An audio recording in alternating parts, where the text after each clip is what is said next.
Yes, कल हमने पढ़े थे सेंटर ऑफ ग्रेविटी, उसी का ही बस अभी एंडिंग एक टॉपिक छोटा सा बचा है जिसमें centre of gravity for different particles कहाँ कहाँ रहते हैं उसको बताना है। तो सेंटर ऑफ ग्रेविटी क्या था? Centre of gravity of a body, centre of gravity कोई भी एक बॉडी हो, कोई भी एक रैंडम बॉडी हो, राइट। सेंटर ऑफ ग्रेविटी कैसा रहता है? कोई भी अगर ऐसा कोई भी एक बॉडी है तो इसका सेंटर ऑफ ग्रेविटी क्या रहेगा? It is the algebraic sum of the moment। algebraic sum of the moment मतलब देखिए कुछ पार्टिकल्स, ये बॉडी है, ये बॉडी के कुछ पार्टिकल्स इधर होंगे, कुछ पार्टिकल्स इधर होंगे, कुछ पार्टिकल्स इधर होंगे, ठीक है। तो इधर के पार्टिकल्स क्या करेंगे? इधर के पार्टिकल्स का वेट नीचे की तरफ आएगा तो ये एंटी क्लॉकवाइज घुमाएगा, इधर के पार्टिकल्स का वेट नीचे की तरफ आएगा तो ये क्लॉकवाइज घुमाएगा, ठीक है। तो it is the algebraic sum of the moment of weights, algebraic sum of the moment of weights of all the particles constituting the body is 0. The entire weight of the body can be considered to act at this point howsoever the body is placed, right? अभी क्या है? अभी centre of gravity for some regular uniform objects. अभी centre of gravity अलग अलग objects के अलग अलग है। रेगुलर यूनिफॉर्म ऑब्जेक्ट्स मतलब अभी देखिए, अभी सेंटर ऑफ ग्रेविटी कैसा क्या रहेगा? अगर मैं एक रॉड लेता हूं तो रॉड का सेंटर ऑफ ग्रेविटी क्या रहता है? इसका मिड पॉइंट। जैसे अगर ये मेरा रॉड है 10 सेंटीमीटर का तो उसका सेंटर ऑफ ग्रेविटी बराबर 5 सेंटीमीटर में आएगा, ठीक है। तो रॉड का क्या होता है? Centre, that is your mid point. Circular disc उसका कहां से रहेगा? सेंटर ऑफ ग्रेविटी क्या रहेगा? Geometric centre. ज्योमेट्रिक सेंटर मतलब जहां से, मतलब जो पॉइंट को पकड़ के हम सर्कल बनाते हैं वो। तो centre of gravity of a circular disc is your geometric centre. उसके बाद स्फीयर। स्फीयर मतलब क्या रहता है? आपका क्रिकेट बॉल हो गया, फुटबॉल हो गया, उसका भी सेंटर, सॉलिड और हॉलो स्फीयर का उसका भी सेंटर ऑफ ग्रेविटी कहाँ रहेगा? Geometric centre. उसका भी सेंटर कहाँ रहेगा? तकरीबन ज्योमेट्रिक सेंटर पे रहेगा। उसके बाद आपका आता है centre of gravity for a solid cone. Solid कोन, दो टाइप के कोन होते हैं, एक सॉलिड कोन है, दूसरा हॉलो कोन है। तो सॉलिड कोन का क्या रहता है? ये आपका जो बेस है, ये बेस का मिड पॉइंट से h/4 ऊपर तक, तो ये जो पॉइंट रहेगा, ये h/4 सॉलिड कोन का रहता है h/4। It is h/4 height from the base of its axis.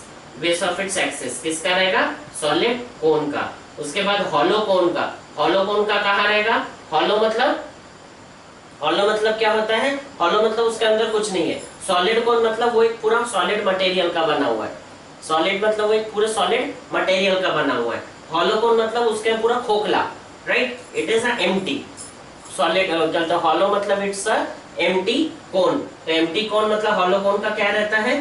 Same, लेकिन उसका भी हाइट क्या होगा? h/3 from the base. उसके बाद है सर्कुलर रिंग।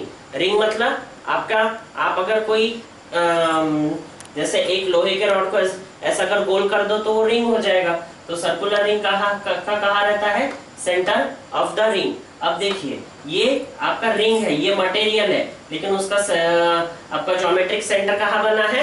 अंदर, राइट। अब ये जो अंदर जो पॉइंट बना है, ये जो पॉइंट है, ये कोई मटेरियल नहीं है अंदर। ये जो अंदर है ये कोई मटेरियल नहीं, मटेरियल सिर्फ आपका ये आउटर पार्ट जो है यही मटेरियल है, लेकिन इनसाइड में उसका ज्योमेट्रिक सेंटर बनता है।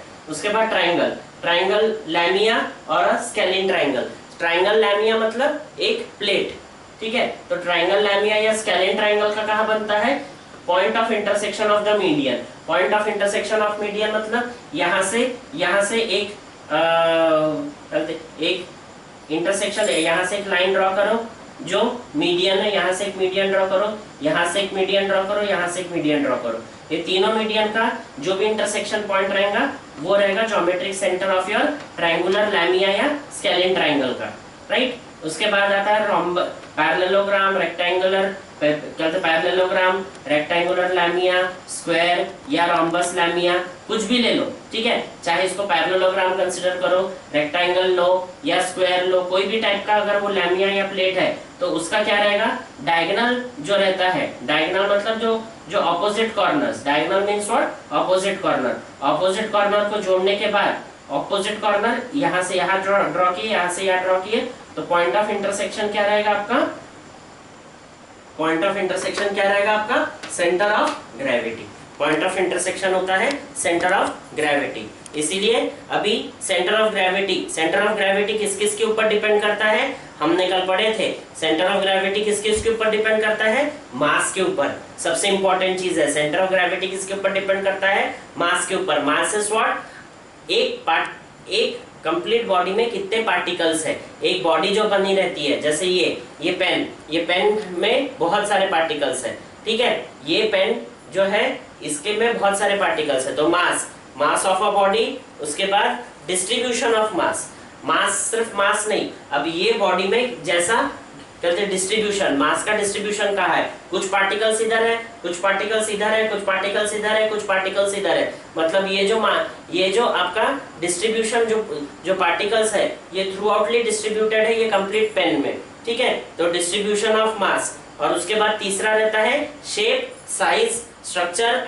क्या कहते हैं इसको, स्ट्रक्चर एंड ज्योमेट्री। शेप क्या है, उसका शेप, क्या वो रॉड है, क्या वो सर्कुलर डिस्क है या क्या है, उसके शेप के ऊपर डिपेंड करता है। साइज कितना बड़ा है, छोटा है, बड़ा है, उसके ऊपर भी डिपेंड करता है। स्ट्रक्चर किस टाइप का उसका स्ट्रक्चर है, दिखावट कैसा है, और ज्योमेट्री का कहते हैं, ज्योमेट्री क्यों लगता है, क्योंकि अगर सर्कुलर डिस्क है तो उसका ज्योमेट्रिक सेंटर लगेगा, और कहते हैं हॉलो स्फीयर है तो भी उसका ज्योमेट्रिक सेंटर लगेगा। सॉलिड कौन है तो भी उसका on the basis of geometry हम इसको h/4 लेते हैं, on the basis of geometry क्या लेते हैं, उसका h/4 लेते हैं, ठीक है। अब एग्जामिनेशन में एक डेफिनेशन आया था कि सेंटर ऑफ ग्रेविटी को क्या सेंटर ऑफ ग्रेविटी डिफॉर्मेशन से बदलता है क्या, जरूर बदलता है, सेंटर ऑफ ग्रेविटी डिफॉर्मेशन से डेफिनेटली बदलेगा।